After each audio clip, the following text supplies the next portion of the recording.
Hi everyone, welcome to SAMA, a program which invites experts each week to discuss a topic from their area of expertise. This week we are delighted to have Dr. Becky Gillaspy to explain to us how to lose weight even after we reach the giddy age of 50 years old. Do you eat to fight off boredom or stress? Are you too busy to make weight loss a priority? And are you self-sabotaging your efforts? Are you tired of trying to make sense of all the advice out there or making the first steps because it all sounds so complicated? Now, Becky, fortunately, knows there's a lot more to losing weight than simply finding a good diet and exercising program. She too has been overweight and out of shape, and she understands why you wish to return to the good weight, but still sometimes have destructive habits and behaviors. Becky graduated in 1991 with a Doctor of Chiropractic degree from Palmer College.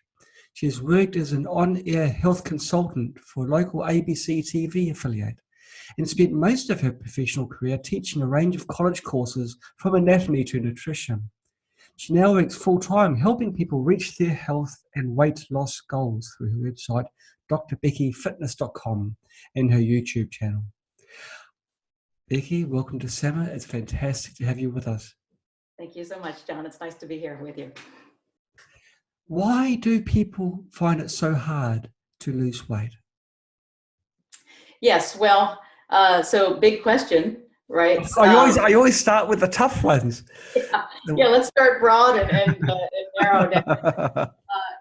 So there's, I think what we can kind of boil it down to is that we have been taught, and now I'm talking from somebody over the age of 50, which is kind of where we're going to end up our focus, but we can broaden this out to just about anybody. We were brought up with kind of the food pyramid and the idea of all of the carbs at the bottom, fat and sweets at the top, and so there was some good about that. And in an idyllic world, the carbs that we would have chosen would have been our whole carbohydrates, our vegetables, some healthy fruits, things that are intact and have all their fibers and all of their nutrients in there. But what we ended up doing is refining all of those carbohydrates. And the more you refine them, refining is basically like pre-digesting the food, right? So you're breaking it down. So when it goes in you, it takes much less work for your digestive system to break it down. And what that means is it goes into your system very quickly. And that's where we ended up flipping things and started to see that as a society as a whole, we started to gain weight. So it started off as a good idea because when that pyramid was drafted up, carbohydrates weren't so fattening. Would that be a good summary of what you've said? That's actually not a bad way to put it. Now we could even go back farther than the pyramid. So the food pyramid, which I think a lot of people are familiar with, it's kind of iconic, at least in the United States it is. Was put in the scene in around 1992. Now we could go back 2 decades earlier than that, where we started our battle against eating dietary fat. So everything became low fat in about the 70s. And if we're in our 50s, we grew up in the 70s, right? So that is when we all started to this war against fat, and everything became low fat. Mm-hmm. The challenge with that was that low fat foods were no longer flavorful. Fat adds a lot of flavor. And so we had to put something into these foods to add flavor. Well, one of the things that we put in was sugar, because sugar is very palatable, right? It really improves the taste of food. So we really, in a matter of a couple of decades, so from the 70s up to like 92, when we released the food pyramid, we had really taken a lot of fat out of our diet, and we had replaced it with carbohydrates, but not the carbohydrates that our body was thriving on. It was the carbohydrates that were high in sugar and refined. And that's what that does then is it really sets off a change in us hormonally. And that hormonal change is what really leads to the weight gain. Oh, that's interesting. Mm. Now, we're going to touch on menopause and how it affects how the rules change once you once you start menopause. Now, what are the changes that are so profound that cause weight gain once you hit menopause?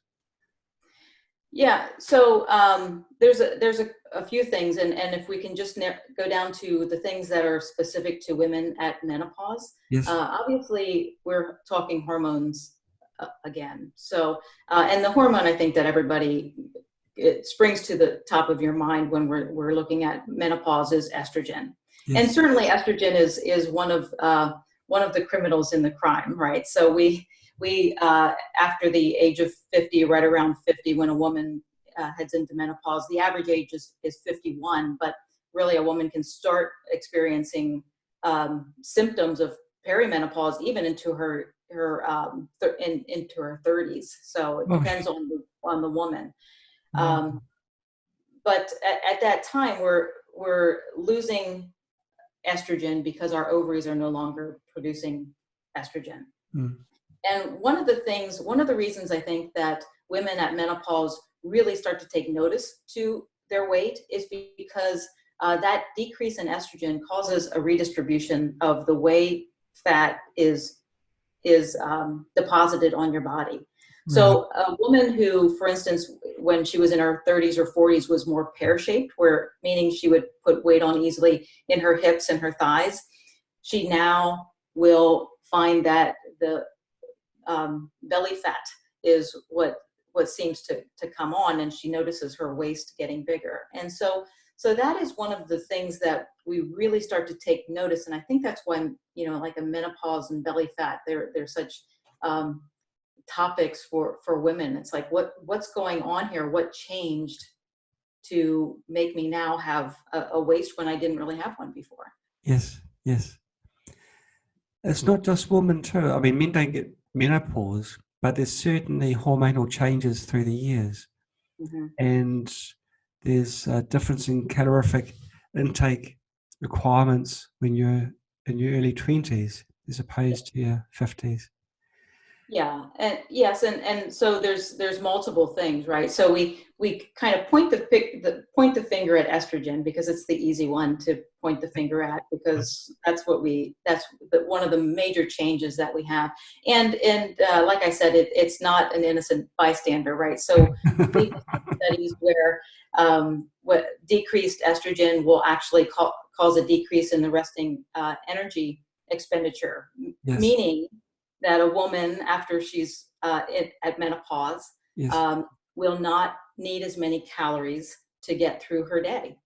So just at rest, your resting energy expenditure has gone down due to this decrease in estrogen. That's remarkable. Just the difference in hormone levels reduces your resting or your basal energy expenditure. Yeah. When you're resting, pretty much the only energy you're using is your brain, your breathing, your heart, and heat. So, which one of those? I hope it's not the brain. Which which utilizes a lot of energy. So we tend to think that we only burn calories when we hit the gym and we go exercise or we go out for a walk, or that's when we're burning calories. We burn a lot of calories by doing things like thinking, breathing, just walking from one room to the next. Digestion uses a lot of calories. Yes. So these things are continually going on in the body. So Right. But how does a reduction in oxygen also make your body more efficient and all the things you're doing until you hit menopause?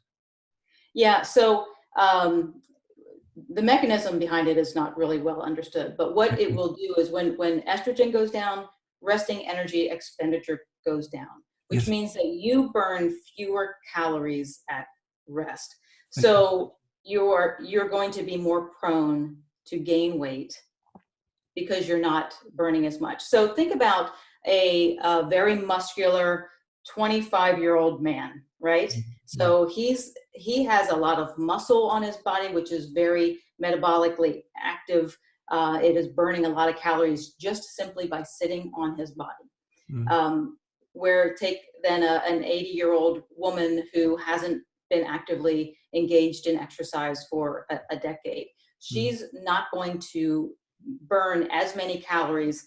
You know, if you sit both of them on the couch and you sit them there for the entire day long, this guy's going to burn a lot of calories. This lady is not. So she has a lower resting estrogen or a lower resting energy. Right. Now he's going to empty this snack bowl. She'll be still the one that gains weight. Unfortunately, yeah. So these are the things that we're up against. And, you know, we've already talked about a lot about hormones, right? Yes. We are just really, if you get down to the essence of life, we are bags of hormones, and our hormones control everything. They control when we get hungry. They control when we're satisfied. They control when we get up in the morning, right? So you are at 8:30 a.m. Where you're located in China. I am at 8:30 p.m. Yes. in Pennsylvania, in the United States. You and I have much different hormonal cocktails going on in our bodies right now, Right. because hormones dictate our resting and our energized times. So, Is it the pituitary, the thyroid gland that controls these hormones predominantly? so your thyroid is that we think of that as your metabolism. Yes. And certainly that plays a role in how many calories that you're going to be able to burn throughout a day. Yes. Now, is that specific to a woman in menopause? No. And, you know, not every menopause and thyroid can be completely separate things. You know, a woman could certainly have both of those issues, but they're not necessarily just related. Right. So that's the problem. What's the solution? Yes, well, you know, so it's really there's issues that we can't control when we reach menopause. Estrogen being one of them. You know, we are not going to do something outside naturally. We're not going to do something naturally. So there are hormone replacement therapies and things of that sort. Okay. But if we're speaking just naturally, we're not going to do something to re-energize the ovaries and get more estrogen produced. But there are some things that we certainly can control. So really, when I speak with somebody who's over the age of 50 and they're lamenting about gaining weight or when they want to lose weight, what I say is, you know, you need to disrupt the cycle. And we do that by controlling the things that we can control. Right. And so I say the cycle because I'll often talk about menopause producing this perfect storm. You know, so so we get a decrease in estrogen. Well, a decrease in estrogen will also increase belly fat. But belly fat will also encourage something called insulin resistance, which is a problem with our cells won't take in energy because they are resisting insulin resistance. And that causes a couple of things, one of them being weight gain. And I can go into that if you would like me to, but and another thing is that insulin resistance will cause cravings. So here we are, right? So we go into menopause, we have a decrease in estrogen, we have an increase in belly fat. Both of these things are causing an increase in insulin resistance. Insulin resistance is causing weight gain and cravings. So now a cycle. I'm detecting a cycle here where. Yeah. So we have this perfect storm.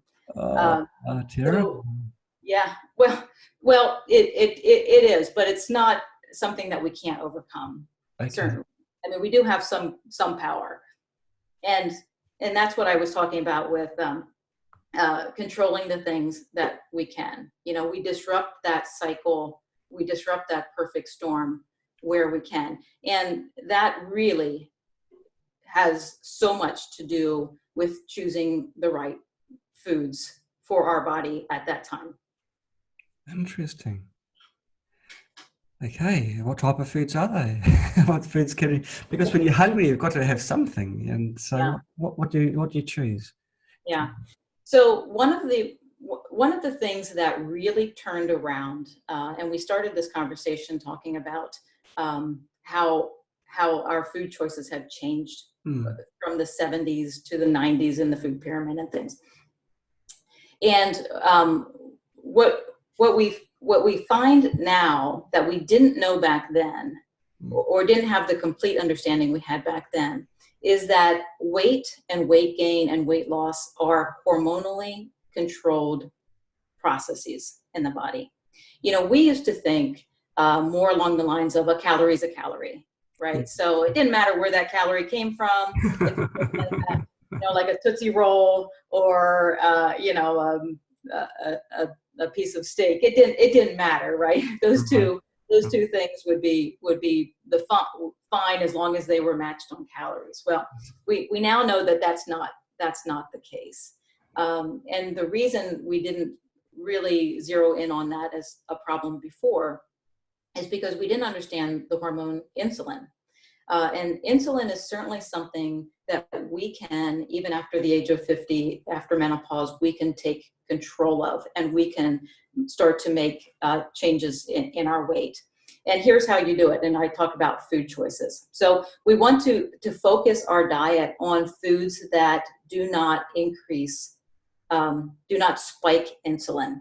Yes. And those foods would actually be dietary fats. Do not raise your insulin. Proteins raise it a little bit, and then carbohydrates will raise it the most. Okay. So we want to focus we want to go back a little bit more and go back into a higher fat diet, which is a terribly scary thing for women, my age or over, to consider, because we grew up in the low fat era. Right. And so sorry. Yeah, go ahead. I was just going to ask you, how would you increase your fat intake? Yeah. What sort of foods would you have?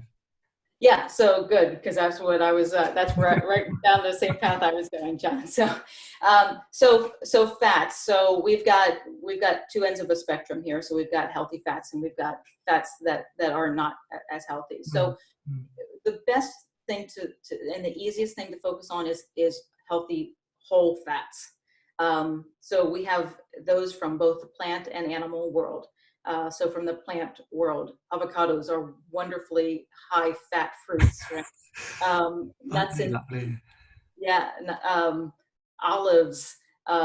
We can go into then if a woman is able to handle dairy, we can go into there's some cheeses, some yogurts, but a full fat yogurt, not a here in the United States, we go into the grocery store, and there is literally half of a row of yogurts that are low fat and filled with sugar. Those are not going to be helpful to you. You have to look in that little segment of the aisle where they have the full fat ones with live cultures that are going to help your gut health as well. So yogurt can be a wonderfully nutritious high fat food. You just have to be smart about which one that you're choosing. We can also go then into there's fatty fish, there's healthy meats that you can go into. So these whole fats. So let me understand correctly. If you have two yogurts, one of them is low fat, but it doesn't have the sugar added, and one is full fat, again with no sugar. Is the full fat one less likely to add to your belly fat? You are correct. Did you say full fat with low sugar? Well, both will not have high sugar. Yes, that is what I am saying, and this is absolutely backward thinking of how we have been going for the past 50 or 60 years. But if we think about our progress for the past 50 or 60 years, what have we done? Obesity has skyrocketed, right?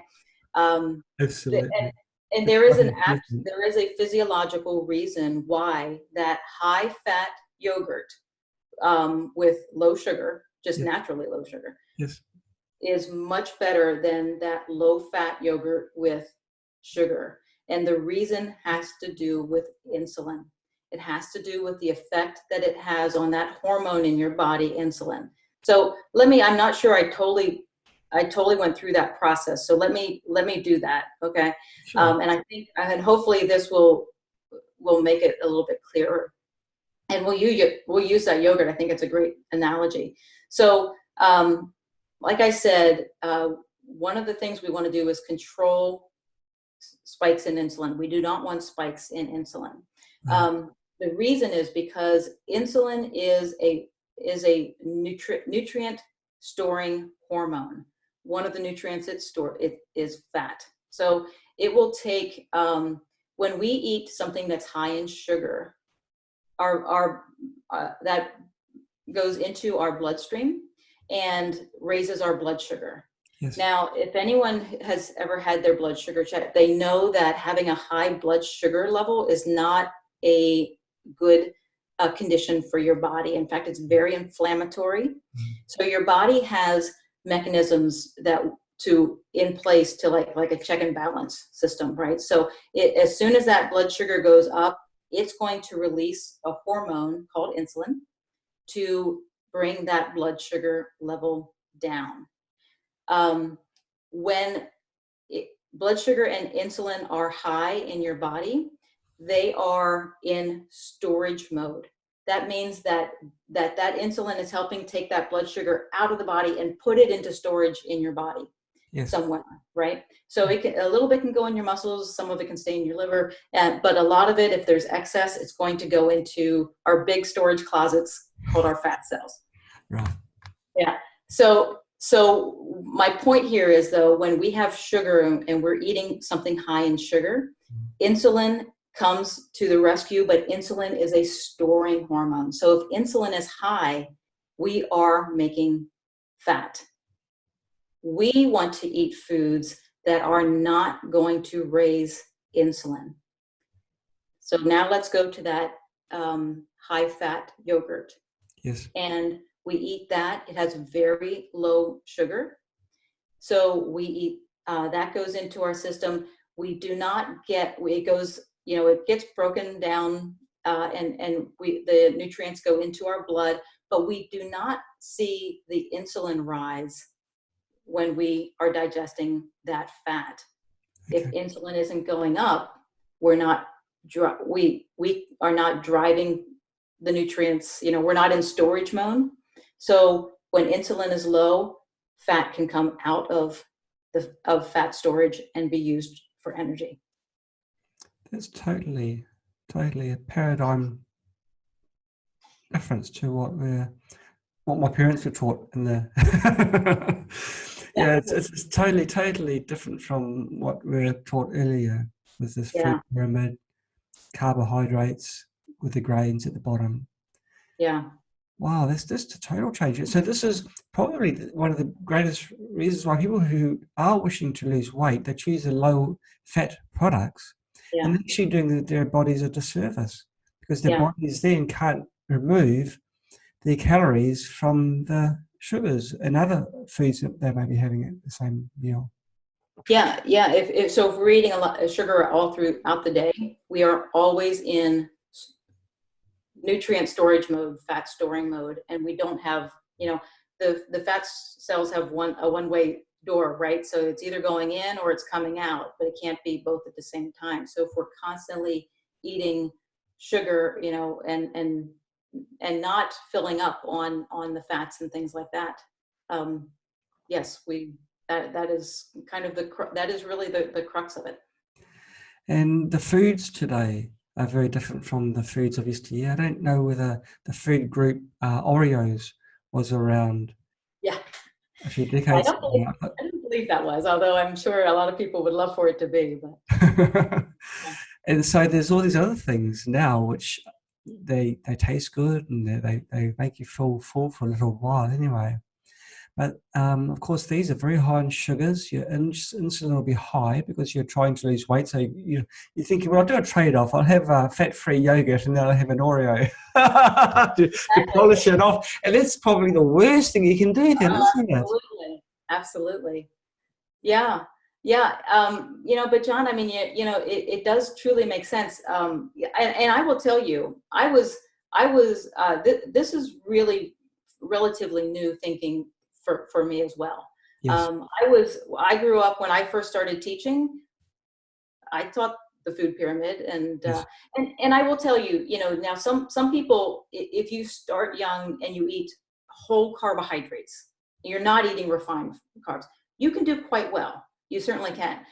We're talking about a group of people that have some metabolic, damage that they've done. They're heavier, they're at a stage of their life in menopause where, weight gain comes on a little bit easier. So Yes. we're talking about, a different population here. Okay. But you're saying damage. Damage isn't permanent damage?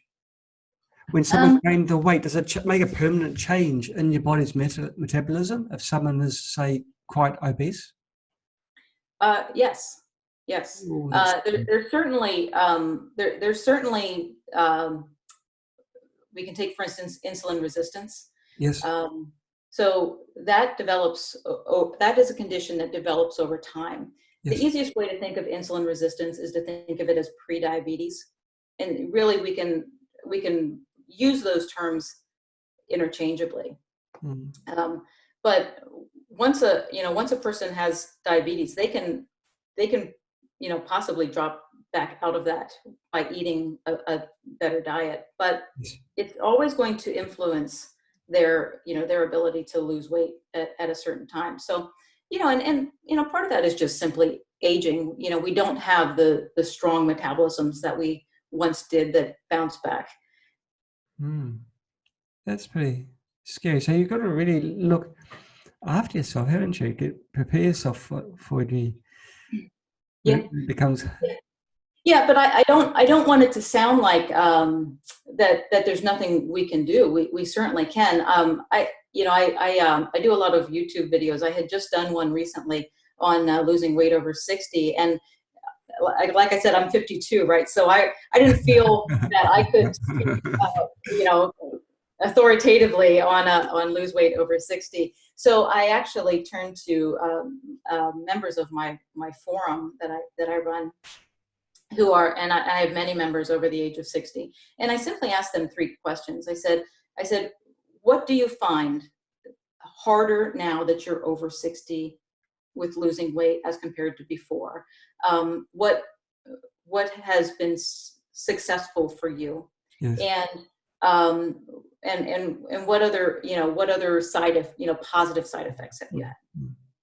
The challenges that they came up with were, feeling like they don't have the metabolism that they once did, feeling like they couldn't exercise like they had once done, was something, and also surprisingly, a lot of them mentioned mindset,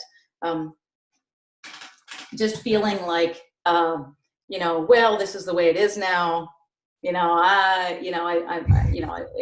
too old to lose weight. I don't want to change. So like mindset type of things. Those were things that came up as challenges for them. But I will tell you, the 2 biggest things, and there was a couple more that we can go into if you want. But the 2 biggest things that they found to be successful for themselves after the age of 60 to lose weight was to eat allow more fats into their diet and reduce the carbohydrates. I know. Yeah. But I've seen it over and over and over again. And it was and for many of them, it was a very mentally challenging thing for them to do. One lady said, one of the hardest things about allowing herself to change over the age of 60 was was saying that, I had to stop eating low fat everything and talk to myself and allow myself to eat. Yeah, we just, it's what we've grown up with. It is. And once it's in a mindset, once it's in your belief system, then it's very hard to knock it off its perch. Yeah. So that's really the secret reason why weight slowly adds on. And that's the thing about weight gain, isn't it? It's slow, quite often, usually. Yeah, hopefully. Well, I hope it's not, but it's like a stealth problem. Sneaks up on you. Yeah, and you look at yourself one day, you think, oh, that wasn't there last time I looked. And well, when was the last time I thought about it? Well, a few months ago. Yeah. Well, and then we tend to react. We wake up that one day, and whatever the trigger is, right? We catch a glimpse and we don't quite like what we see, or we step on a scale and we don't quite like what we see, and then we tend to be reactionary. I mean, it's just a natural thing to react to, but it's and then we will maybe tend to really try to reduce calories or things like that, and the body will, the body doesn't want that, whether it's the low blood sugar or what. So those types of reactionary things are just as hard, because now we think we're failures and things like that. It's not. It's simply that we don't understand that weight loss is a hormonally controlled thing. So if we can choose the foods that play right with our hormones, we can eat well, and we don't have to worry about the weight. On your website, there's a photo of you when you're a teenager, I think. My 28, maybe, flowered dress. Now, apart from looking younger, you also seem to be quite a bit thinner. Now, when you chose to lose weight at that point in time, were you aware of not having to reduce the fat intake? Yeah, I went to Whole Foods, but I was certainly not as high fat and low carb as I am today. That really took hold within the past 4 years, maybe. Yes. That mindset, but definitely cutting out more of the refined foods. And so, and actually, that's a great point, because I think probably a lot of the stuff that we're talking about, some people might be going, really? That could work. And you certainly can go in stages to lose weight. So if someone's watching and they've been really struggling with their weight, I teach this very simple strategy. I call it 0, 1, 2, 3 strategy. It stands for this. It's 0 sugar, 1 large salad, 2 cups of cooked non-starchy vegetables, and 3 hours before bed, stop eating. Those are 4 daily habits that you can get started on. And I kind of nickname them the 4 habits that give your body no chance but to lose weight, because you're removing the biggest diet destroyer, which is sugar, but you're replacing it with these very high volume, low calorie, nutrient dense vegetables. And if you can just fold those 4 habits into your diet, so you can eat many of the foods that you've been eating, as long as one of the top 3 ingredients isn't sugar. That's kind of my rule for no sugar. Yes. And you have a big salad at lunch, and then you have a couple of cups of vegetables with dinner. If you are doing that, you're filling your body up with volume and nutrients, and you're not allowing your body to go through the rapid blood sugar swings that peak, and then you crash, and then you're so hungry that you have to grab some more sugar, right? Right. Pregnant women, they gain weight quite quickly, now, for obvious reasons. What is the mechanism behind that? Is that again hormones that are stipulating what the woman is craving for? Yeah. the volume. Oh, I think you froze up, but well, I'm certainly not expert on pregnancy weight gain, Yeah. but that would not be a time that you would want to be dieting. Um, so I think we might have lost our feed. Yes, I can hear you. Can you hear me? Oops. All right, you there, John? Yes, hello. I think now China's woken up and they're all using the bandwidth. Can you hear me? Hello. All right, so maybe I can just carry on here a little bit. I can. Yeah. So I was telling John about the fact that you can start with 0, 1, 2, 3, and then you can just simply go into cutting out, refined type of carbohydrates. Eat full whole carbohydrates, and work from there. And whole foods, whole fats. So these would be things like avocados, nuts, seeds, fruit. Whole meats, fish, cheeses, and dairy, if you're able to handle those. And then from there, you can work on changing the ratios of what you're eating, lowering the carbohydrates and increasing the fats. So to a weight loss program for lasting results, just to summarize what you've said, it's not reducing the fats, but it's reducing sugar, reducing carbohydrates. Yep. And that reduces, sorry. Yeah, so that's those are two of the keys. yes. Reduce your carbohydrates. So if you're a woman over 50 and in menopause, keeping the carbohydrates low, especially the refined carbohydrates, will certainly help that keep that hormone insulin, that fat storing hormone insulin, under control. If you do that, you'll be hungry, right? So you need to replace it with something, and you want to replace it with healthy fats.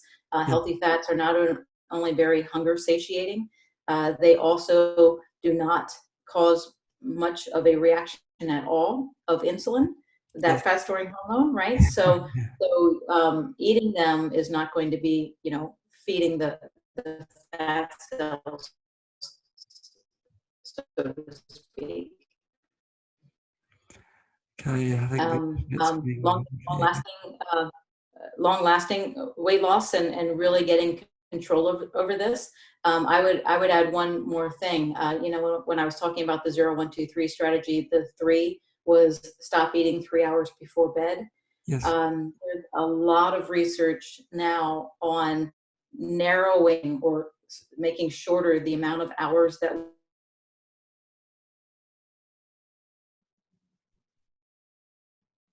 the reason it works, it's often referred to as intermittent fasting.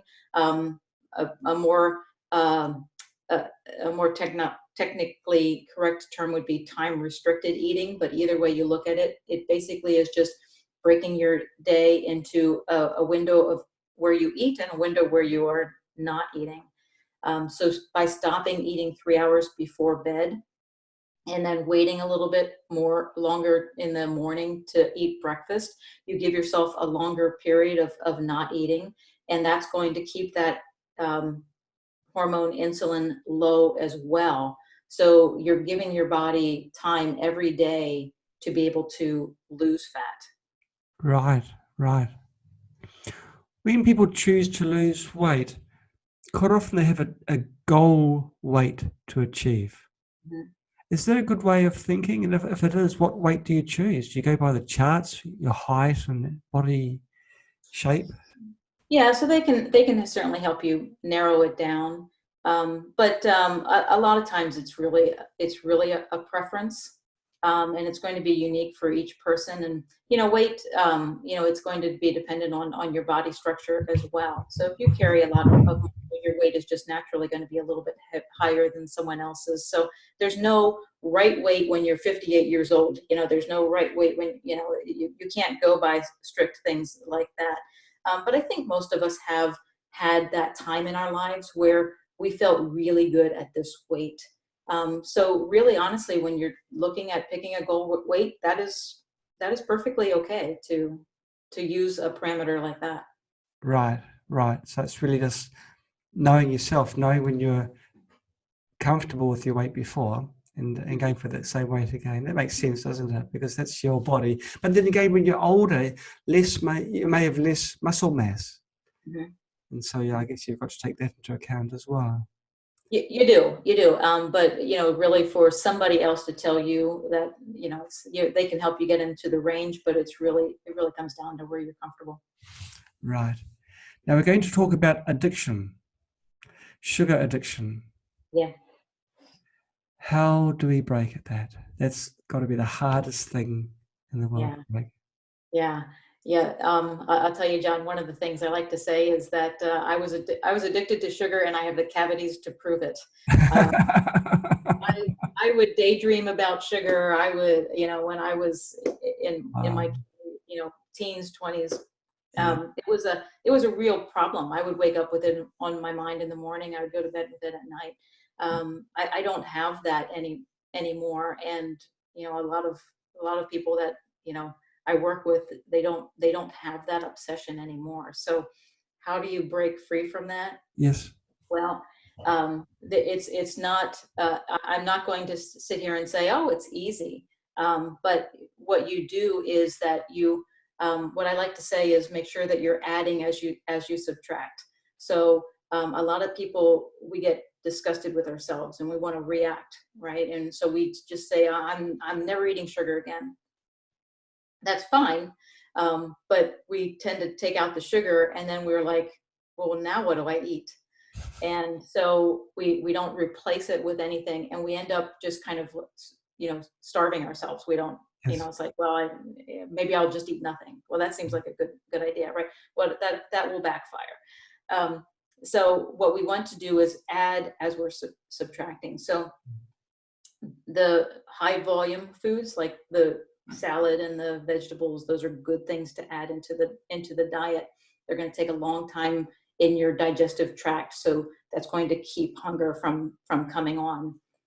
Healthy fats are wonderful for hunger satiation. They will keep hunger and cravings away.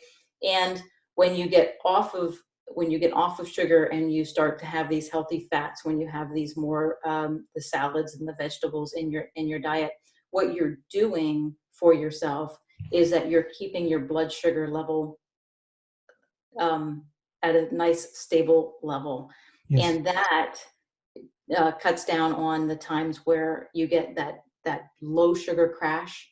Those are those times where you just feel like, I have to eat something now, right? And what do you want? You don't want, celery or something like that. You want, something high in it, like a cookies, cakes, or candies, right? The 3 C's. Yeah. Vitamins. Yeah. So those are two factors that it's really important when you decide I'm going to give up sugar. Make sure you're getting lots of volume in your diet, which is going to come from vegetables as your primary, and you add healthy fats. When you do those two things, you can wean yourself off of sugar. Yes. And get through a couple of days, and it will get easier and easier for you. But you do have to go through that. You have to go through that little withdrawal period. And I was going to say I can't sugarcoat that, but that wouldn't be. Yes, there is that. You do have to travel down that path, and it's hard. It is hard. Yeah, it's an addictive. You were talking about sugar addiction. That's a very good term. It is an addictive substance, and you will go through withdrawal when you stop eating it. And people will. This can fatigue for sure. Lots of very extreme cravings for a couple of days, just a general ill feeling. This is why I call it the sugar trap, because if you get off of sugar and you've been eating a lot of it, you will feel pretty bad for a couple of days. Yes. The way to feel better instantly, eat some sugar. So it's like this trap, right? That's that addictive side of it. You have to you have to stay your course. And the way you stay your course is volume, good healthy fats, those types of things. Yes, yes. Why? Now, this is a question for all the guys watching, I'm sure lots of ladies as well. Why is beer so fattening? Something which is so nutritious. It's got all the essential macro and micronutrients that we need to survive. You can survive on beer alone. Yeah. So let me ask you, why do you say it's fattening? Well, there's most people that go to the bar and drink beer, they get a beer belly. Yeah. So, it's funny. And the reason I asked that, I've done some deep dives into alcohol and weight loss. Yes. And I will tell you, John, many of them are showing that moderate, now, and we have to define what moderate means. Alcohol consumption did not show weight gain in these studies. Now we're talking moderate. So what does moderate mean? That means about 4 liters or less, doesn't it? Or gallon or less per day. Okay, so you're going to talk liters, so I won't be able to mention it. So I'll talk U.S. terms here, but no, gallons, a gallon a day. No, well, a gallon. Okay, so but then excessive, and I stopped. Excessive then obviously was causing weight gain, but it was surprising the amount of research that I went through that was showing that moderate alcohol intake was not causing weight gain. So we're talking about gosh, I don't have it right in front of me, but it was like, if we're talking beer, wine, and spirits. Yes. So beer, I believe it was when they were talking about moderate. Now each study would have a little bit of a different definition, but we would be talking about like two beers for a woman and 3 for a man, like a 12-ounce beer or whatever. Okay. would be considered moderate. Anything above that, then we're teetering. And of course, we're going to have to consider how big the woman or man is. Wine, I believe, was a 4-ounce glass of wine. Okay. And maybe for a male, it was higher than that. And spirits, I'm sure it was probably in an ounce or something like that. So we're talking maybe, with the higher alcohol content, we're talking about a drink a day. Maybe beer, you could maybe get away with 2, but okay. I know it was surprising. So, I mean, because obviously we would think, oh yeah, that's going to cause you to gain weight. That'll cause, it's a no-brainer, but it wasn't across the board. So it's more probably the fact that you're sitting down to drink the beer and talk to your friends about politics and more and other important issues, rather than out there exercising, moving. Yeah, well, so we have some habits that go along with drinking, right? So if you're at a bar and you're having nachos every time that you're having. Right. So, are they the sneaky culprits? Really?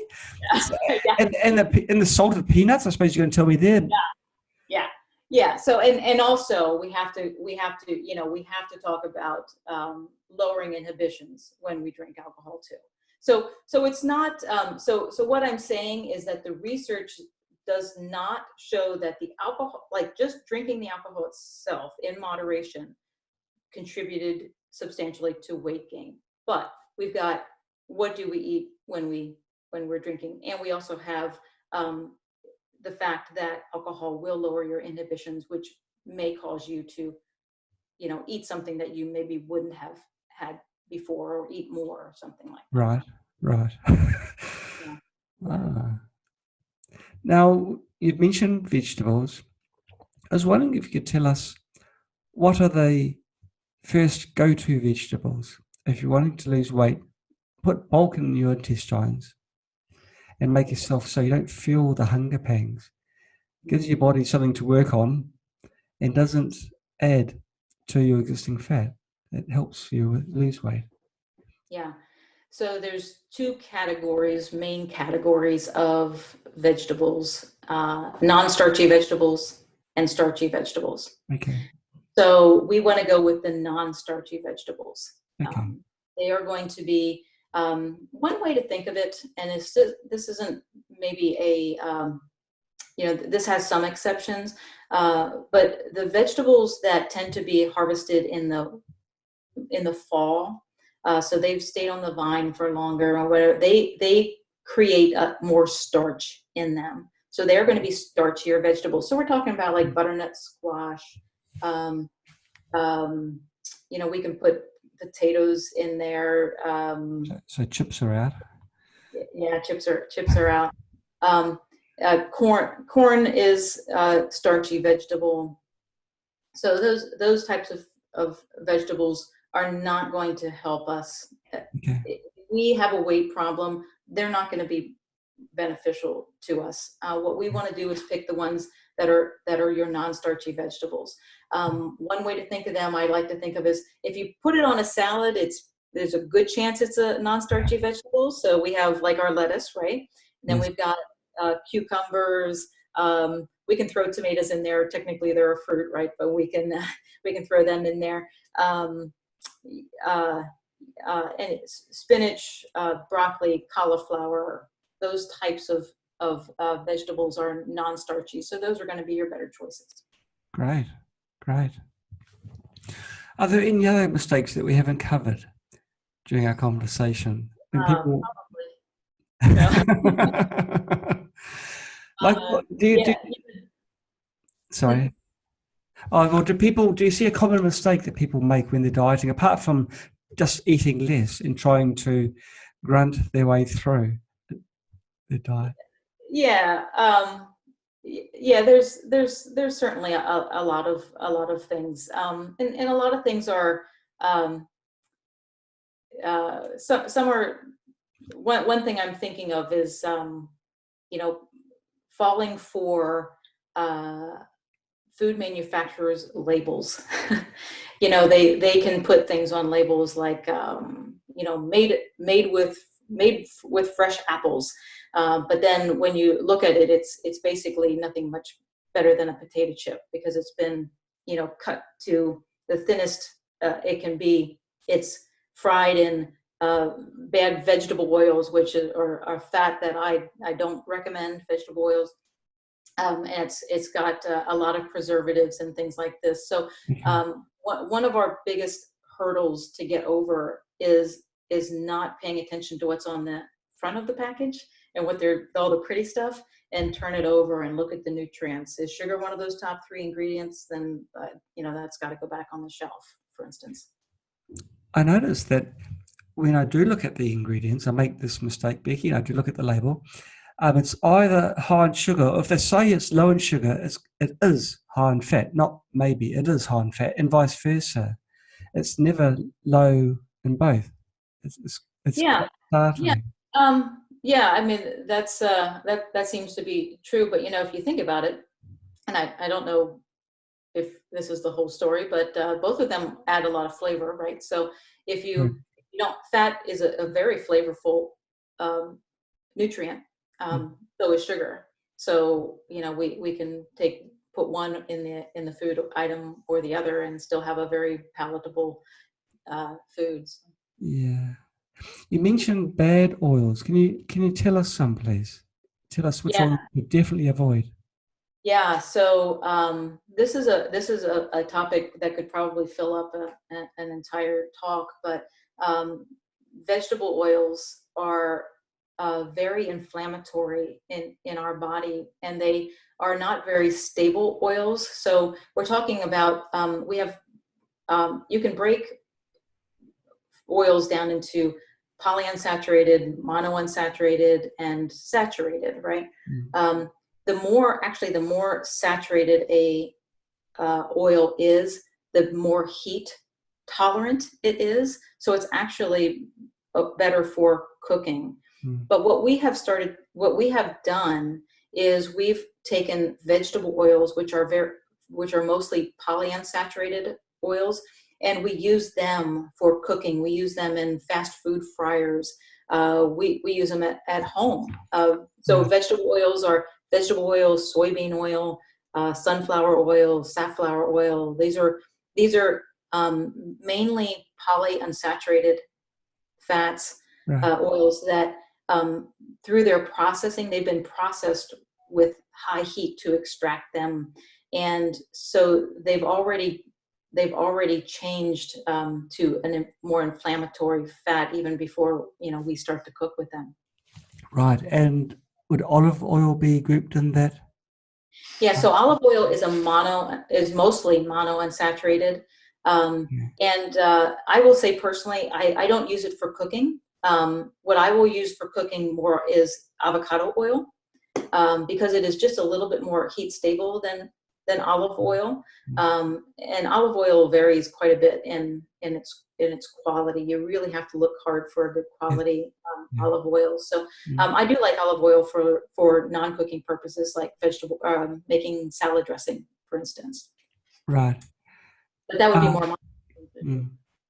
If you have arteriosclerosis, if you've got a thickening of the blood vessel walls through a plaque buildup, would a diet help reduce that, reducing your body fat? Well, diet will certainly improve cardiovascular markers. Yes. Now, if you have the plaque and it's well established, will it be reversed solely by diet? That's going to be a little bit more of a challenge, but that has a the plaquing of the arteries has so much to do with diet. Okay, so what you're saying is reduce the amount of buildup that continues if you improve your diet and improve your oils. Yeah, that would be a good way to say it. You can suppress the growth of the plaque for sure. Right. Yeah, reversing it. I've seen some things on doing that, but that's I would look at stabilizing it. Right. We haven't talked much about exercise in the summer, and exercise, of course, is a big part in weight loss and general body health. Do you have any advice on people that haven't exercised for a long time and wish to dip their toe into the water, so to speak, figuratively speaking, and start becoming fitter? How would you suggest people do this? Yeah, it's a great goal, and exercise is wonderful for your body. So when I start with working with somebody, what you first have to look at is what is your overall goal. So is this person been overweight, and that's really what they want? They want to lose weight. I would start that person, surprisingly, on much lighter exercise.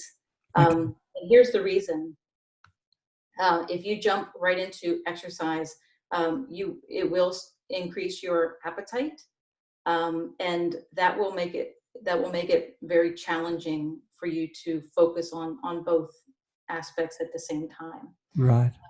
What I would like to do with somebody is, in that situation, is get them started, give them just a month of lighter exercise, and really that's nothing more than increasing physical activity. Okay. So moving more, and take that time and really get the diet under control. And at that time, you feel more like moving, and you're a little bit lighter. You have the diet under control, and it's a little bit more on autopilot. Now you can start to move into exercise, and I will tell you, some resistance exercise is absolutely, in my book, the best way to go, adding some resistance, weightlifting, weight training, that type of thing. I guess that would add to your body muscle mass. Absolutely. And the muscles then can raise your resting energy requirements.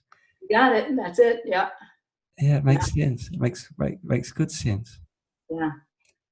Well, we're getting close to the end of the summer. Would you like to close by giving a one sentence or less? It is the challenge, the summer challenge for today. Advice for people that have, until viewing the summer, thought, well, dieting is too much like hard work and it's not fun. What can they do to start? So if somebody says that dieting is no fun, I don't want to, but I want to lose weight. Well, that's the thing. Dieting isn't fun, is it? Or is it? It doesn't have to. It doesn't have to be. It doesn't have to be horrible. I will tell you, if you're choosing the right foods, you can.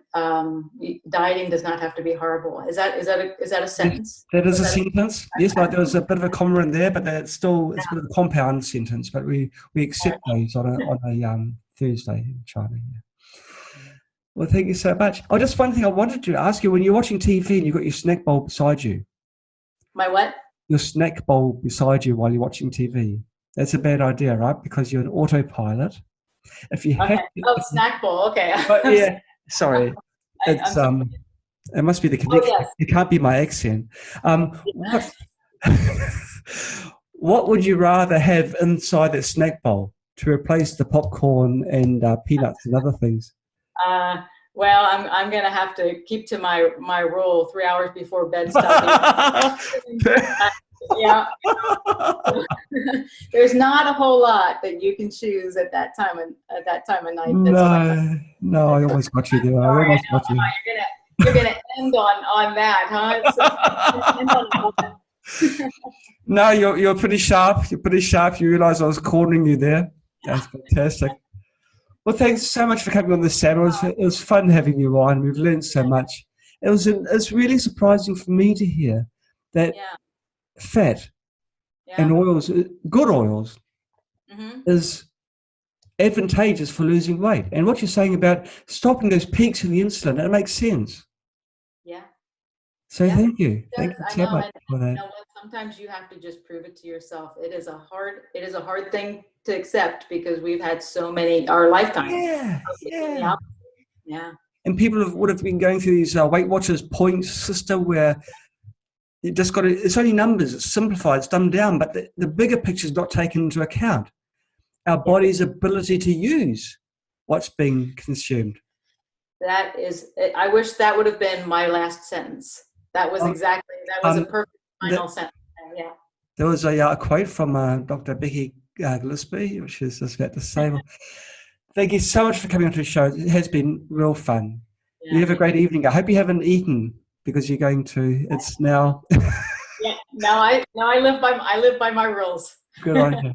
Fantastic. Okay, goodbye. Thank you. Thanks so much, John. All right, you have a good day. Will do. Bye-bye. Bye.